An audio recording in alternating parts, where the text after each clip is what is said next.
Hello, welcome back to my channel. അപ്പോൾ നമ്മൾ ഇന്ന് വന്നിരിക്കുന്നത് പെപ്പർ ചിക്കൻ്റെ റെസിപ്പി ആയിട്ടാണ് കേട്ടോ. നിങ്ങൾ തമ്മിൽ കണ്ടു കാണുമല്ലോ. വളരെ ടേസ്റ്റി ആയിട്ടുള്ള എളുപ്പത്തിൽ റെഡിയാക്കുന്ന ഒരു പെപ്പർ ചിക്കനാണ് ഞാനിന്ന് കാണിച്ചു തരുന്നത്. ഒരുപാട് ഇൻഗ്രീഡിയൻസ് ഒന്നും ഇല്ല. നമ്മൾക്ക് ഇതിനകത്ത് കൂടുതലായിട്ടും കുരുമുളകാണ് വേണ്ടത്. നിങ്ങൾക്ക് അറിയാമല്ലോ പെപ്പർ ചിക്കൻ എന്ന് പറയുമ്പോൾ തന്നെ. അപ്പം വളരെ ഈസി ആയിട്ട് നല്ല ടേസ്റ്റി ആയിട്ട് എങ്ങനെ ഇത് റെഡിയാക്കി എടുക്കുന്നത് നമുക്കൊന്ന് കണ്ടു നോക്കാം. അപ്പോൾ വീഡിയോയിലേക്ക് പോകുന്നതിന് മുമ്പായിട്ട് നിങ്ങൾ എന്നെ എൻ്റെ ചാനൽ ആദ്യമായിട്ടാണ് കാണുന്നതെങ്കിൽ സബ്സ്ക്രൈബ് ചെയ്യാൻ മറക്കരുത് കേട്ടോ. അപ്പോൾ നമുക്ക് ഒട്ടും താമസിയാ വീഡിയോയിലേക്ക് പോകാം.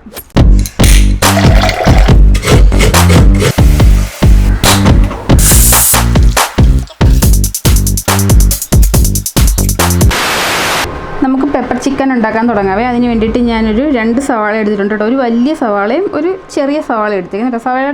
സവാളയുടെ അളവ് എണ്ണമൊക്കെ നിങ്ങൾക്ക് ഇഷ്ടത്തിനനുസരിച്ച് മാറ്റിക്കുക കേട്ടോ. ഞാനിപ്പോൾ ഇത്ര എടുത്തിട്ടുള്ളൂ. പിന്നെ 2 പച്ചമുളക്, ഇത് വലിയ എരിവില്ലാത്ത പച്ചമുളകാണ്. പിന്നെ ഒരു തക്കാളി, ഒരു 8-9 വെളുത്തുള്ളി എടുത്തിട്ടുണ്ട്, നടുവേ പൊളന്നിട്ടേക്കുക. പിന്നെ മീഡിയം സൈസ് ഒരു ഇഞ്ചി എടുത്തിട്ടുണ്ട്. ഇത് രണ്ടും ഞാൻ പേസ്റ്റ് ആക്കി എടുക്കും. ബാക്കി ഇത് ഇത്ര എണ്ണം അരിഞ്ഞെടുത്തിട്ട് കൊണ്ടുവരാവേ. ഞാൻ ദേ നമ്മൾ എടുത്ത് വെച്ചിരുന്ന സവാളയും പച്ചമുളകും ഇഞ്ചിയും വെളുത്തുള്ളിയും തക്കാളിയും എല്ലാം അരിഞ്ഞ് വെച്ചിട്ടുണ്ട്. ഇഞ്ചിയും വെളുത്തുള്ളിയും മാത്രം മിക്സിയിൽ ക്രഷ് ചെയ്തെടുത്ത് കേട്ടോ.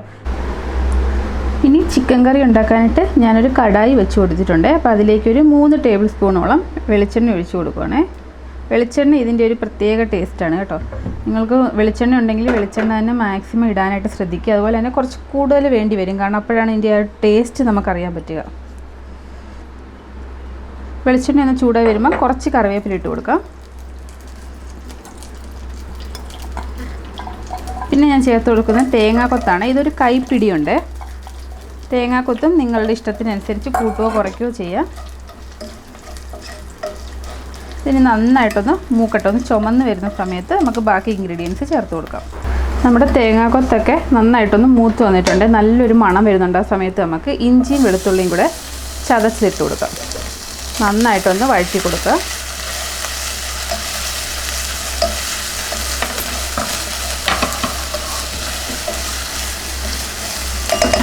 ഈ സമയത്ത് തന്നെ നമുക്ക് കുറച്ച് കുരുമുളക് പൊടിയാണ് ചേർത്ത് കൊടുക്കേണ്ടത്. ഇതുണ്ടല്ലേ, ഞാൻ മിക്സിയിൽ നേരിട്ട് പൊടിച്ചെടുത്ത, കടയിൽ നിന്ന് വാങ്ങിച്ചല്ല, ഫുള്ളായിട്ടുള്ള കുരുമുളക് പൊടിച്ചെടുത്താണ്. ഇപ്പം ഞാനിതിലേക്ക് ഒരു 1.5 ടീസ്പൂൺ കുരുമുളക് ചേർത്തിട്ടുണ്ട്.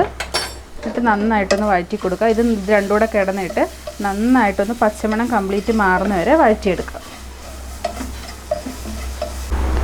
ഇനി കുറച്ച് ഓയിൽ കുറവ് തോന്നിയുകൊണ്ട് ഞാൻ 1 ടീസ്പൂൺ ഓയിലും കൂടെ ഒഴിച്ച് കൊടുത്തിട്ടുണ്ട്. പിന്നെ നമുക്കൊരു കാര്യം കൂടെ ചേർത്ത് കൊടുക്കണം. ഞാനൊരു 1/4 ടീസ്പൂൺ പെരിഞ്ചീരകം പൊടിച്ചവിടെ ചേർത്ത് കൊടുത്തിട്ടുണ്ട്. ഇനി ഇതെല്ലാം കൂടെ നന്നായിട്ടൊന്ന് വഴറ്റി കൊടുക്കാം.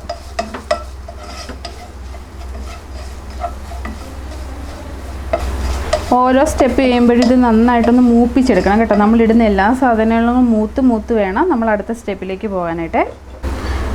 ഇതിൻ്റെ എല്ലാം പച്ചമണം മാറിക്കഴിഞ്ഞ് പിന്നെ ഞാൻ ചേർത്ത് കൊടുക്കുന്നത് നമ്മുടെ സവാളയാണ്. കംപ്ലീറ്റ് ആയിട്ട് അങ്ങ് ഇട്ട് കൊടുക്കുക. അതിൻ്റെ കൂടെ പച്ചമുളക് ഇട്ടേക്ക് കേട്ടോ. തക്കാളി ഇടരുത്. ബാക്കി എല്ലാ സാധനങ്ങളും ഇട്ട് കൊടുക്കുക. എന്നിട്ട് നന്നായി വഴറ്റി കൊടുക്കുക.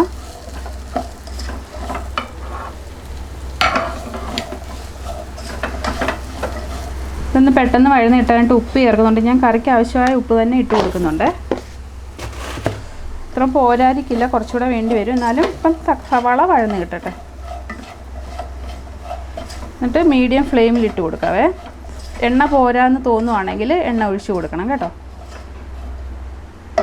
നമ്മുടെ സവാള നന്നായിട്ട് വഴന്ന് വന്നിട്ടുണ്ട്. ഇനി ഈ സമയത്ത് നമുക്ക് കുറച്ച് മഞ്ഞൾപ്പൊടി ചേർത്ത് കൊടുക്കാം. 1/4 ടീസ്പൂൺ മഞ്ഞൾപ്പൊടി ഞാൻ ചേർത്ത് കൊടുത്തിട്ടുണ്ട്. ഇത് നന്നായിട്ടൊന്ന് വഴറ്റി കൊടുക്കാം.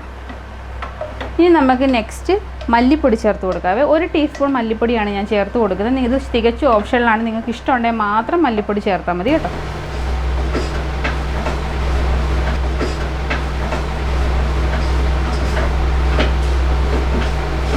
പിന്നെ ഞാൻ ചേർത്ത് കൊടുക്കുന്നത് ഗരം മസാലയാണ്. ഒരു 1/2 ടീസ്പൂൺ ഗരം മസാല, നല്ലൊരു 1/2 ടീസ്പൂൺ തന്നെ ചേർത്ത് കൊടുത്തിട്ടുണ്ട്.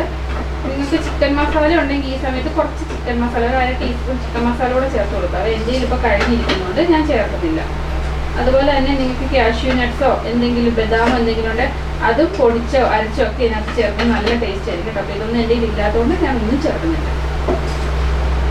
പൊടികൾ ചേർത്തൊരു 2 മിനിറ്റിന് ശേഷം ഞാനൊരു 1/4 ഗ്ലാസ് വെള്ളം ചേർത്ത് കൊടുത്തിട്ടുണ്ട്. ഇത് ഈ മസാലയെല്ലാം ഈവനായിട്ടൊന്ന് പിടിക്കാനായിട്ടാണ് എല്ലായിടത്തോട്ടും. എന്നിട്ട് ഇതെല്ലാം കൂടെ ഒന്ന് നന്നായിട്ട് മിക്സ് ചെയ്ത് കൊടുക്കാം. ഇതിൻ്റെ പച്ചമണം കംപ്ലീറ്റ് ആയിട്ട് മാറട്ടെ. മാറിയതിന് ശേഷം നമുക്ക് തക്കാളി ചേർത്ത് കൊടുക്കാം. ഇവിടെ കിടന്നൊരു 2-3 മിനിറ്റ് ഒന്ന് നന്നായിട്ട് വഴന്നു വരട്ടെ. ഇതെല്ലാം നന്നായിട്ട് ഈവനായിട്ട് മണമെല്ലാം മാറി നല്ലതായി വന്നിട്ടുണ്ട്. പിന്നെ ഞാൻ നമ്മൾ അരിഞ്ഞ് വെച്ചിരുന്ന തക്കാളി ചേർത്ത് കൊടുക്കുവാണേ. ഇത് നന്നായി ഇളക്കി കൊടുക്കാം. ഈ തക്കാളി എല്ലാം വെന്ത് ഇതിലോട്ട് നന്നായിട്ട് അലിഞ്ഞ് ചേരണം. അപ്പോഴാണ് നമ്മൾ വിചാരിക്കുന്ന ആ ഒരു പെർഫെക്റ്റ് ടേസ്റ്റ് കിട്ടുന്നത്. അപ്പം നമുക്കതിന് വേണ്ടിയിട്ട് ഇതിനെ ഇങ്ങനെ അടച്ചു വയ്ക്കാം.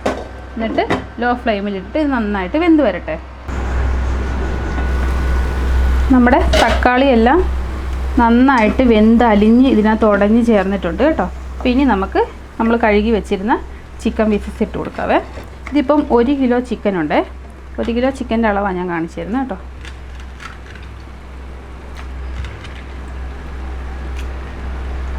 എന്നിട്ട് ഇതെല്ലാം കൂടെ നന്നായിട്ട് മിക്സ് ചെയ്ത് കൊടുക്കാം.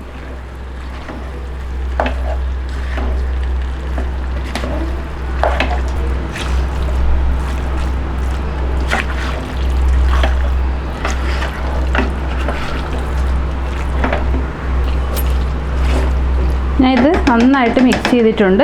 ഇനി ഇത് വെള്ളമൊന്നും ഒഴിക്കാതെ ഇത് അടച്ച് വെച്ചിട്ട് ഈ ചിക്കനിൽ നിന്ന് വെള്ളം ഇറങ്ങി വരും. അതുവരെ നമുക്കൊന്ന് വേവിച്ചെടുക്കാവേ. ഫുൾ ഫ്ലെയിമിലോട്ട്, മീഡിയം ടു ഫുൾ ഫ്ലെയിമിലോട്ട് ഇട്ട് കൊടുക്കണേ. അത് നിങ്ങളുടെ ഗ്യാസിൻ്റെ തീ അനുസരിച്ചിടണം. മീഡിയം തൊട്ട് ഫുൾ വരെ നമുക്ക് ഇട്ട് കൊടുക്കാം. അതായത് സിമ്മിലിടണ്ട. ഇനി ഇതിവിടെ നന്നായിട്ടൊന്ന് വെന്ത് ഈ വെള്ളമൊക്കെ ഒന്ന് ഇറങ്ങി വരട്ടെ.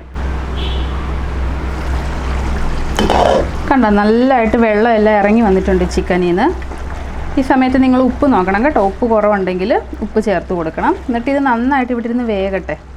എക്സ്ട്രാ വെള്ളമൊന്നും ഒഴിക്കേണ്ട ആവശ്യമില്ല കേട്ടോ. നിങ്ങൾക്ക് ഇനിയിപ്പോൾ ഒരുപാട് വേവുള്ള ചിക്കൻ ആണെങ്കിൽ എക്സ്ട്രാ ഇച്ചിരി വെള്ളം ഒഴിച്ച് കൊടുക്കുക. അതല്ല എങ്കിൽ നിങ്ങൾക്കിത് കുക്കറിലോട്ടും ആക്കിയിട്ടും വേവിച്ചെടുക്കാം കേട്ടോ. അത് നിങ്ങളുടെ ഇഷ്ടത്തിനനുസരിച്ച് ചെയ്യാം. എനിക്ക് കുക്കറിൽ വെച്ച് വേവിക്കുന്ന അത്ര ഇഷ്ടമില്ല. അപ്പോൾ ഇനിയിപ്പം ഞാൻ മീഡിയം ഫ്ലെയിമിൽ നിന്ന് കുറച്ച് ഫ്ലെയിം ഇട്ട് കൊടുത്തിട്ട് അടച്ചു വെച്ച് നന്നായിട്ട് വേവിച്ചെടുക്കാൻ പോവുകയാണേ. നമ്മുടെ ചിക്കൻ ഇവിടെ വെന്തുകൊണ്ടിരിക്കുക കേട്ടോ. ഞാൻ ഏറ്റവും ചെറിയ ഫ്ലെയിമിലിട്ടിട്ട് പതിയെ വേവിച്ചെടുക്കുന്നത്. നമ്മൾ വേറെ എക്സ്ട്രാ വെള്ളമൊന്നും ചേർത്തില്ലല്ലോ. ഈ വെള്ളത്തിൽ തന്നെ വേവിക്കുന്നതുകൊണ്ട് കുറച്ച് സമയം എടുത്തോട്ടെ എന്ന് വിചാരിച്ച് ചെയ്യുക കേട്ടോ. അപ്പോൾ നിങ്ങൾക്ക് ഇങ്ങനെ ഇഷ്ടമില്ലെങ്കിൽ നിങ്ങളുടെ ഇഷ്ടത്തിന് വേവിച്ചെടുക്കാവേ. പക്ഷേ ഇതാണ് എപ്പോഴും ടേസ്റ്റ്. ചിക്കൻ്റെ തന്നെ ആ വെള്ളത്തിൽ വേവിച്ചെടുക്കുമ്പോൾ ഒരു പ്രത്യേക രുചിയായിരിക്കും നമ്മുടെ ചിക്കന്. നന്നായിട്ട് വെന്തോട്ടെ. വെന്തതിന് ശേഷം നമുക്കിത് റോസ്റ്റ് ആക്കിയാൽ മതി. വേഗട്ടെ കേട്ടോ അവിടെ ഇരുന്ന്. നമ്മുടെ ചിക്കൻ ഇവിടെ ഏകദേശമല്ല, ചിക്കൻ നന്നായിട്ട് വെന്ത് കേട്ടോ. ഇതിൻ്റെ ആ എണ്ണയൊക്കെ നന്നായിട്ട് തെളിഞ്ഞ് വന്നിട്ടുണ്ട്. ഈ സമയത്ത് നിങ്ങൾക്ക് വേണമെങ്കിൽ 1 ടീസ്പൂണോ കുറച്ച് ഏകദേശം ഉണ്ടല്ലോ നന്നായിട്ട് വെന്ത് കുറച്ച് എണ്ണ മേളിൽ ഒഴിച്ച് കൊടുക്കാം. എണ്ണ അതിന് മുന്നേ ഏറെ ഒഴിച്ചിട്ടുണ്ടെങ്കിൽ ഒഴിക്കണ്ട കേട്ടോ. ഇപ്പം എനിക്ക് ആവശ്യത്തിന് എണ്ണ ഇതിനകത്തുണ്ട്. നല്ല എണ്ണയിലാണ് ഇരിക്കുന്നത്. ഞാൻ ഇനി ഇടുന്നില്ല എണ്ണ. അപ്പം ഇത് നന്നായിട്ട് വെന്തിട്ടുണ്ട്. ഇനി ഫൈനലായിട്ട് 1/2 ടീസ്പൂൺ കുരുമുളക് പൊടി കൂടെ ചേർത്ത് കൊടുക്കുവാണ്.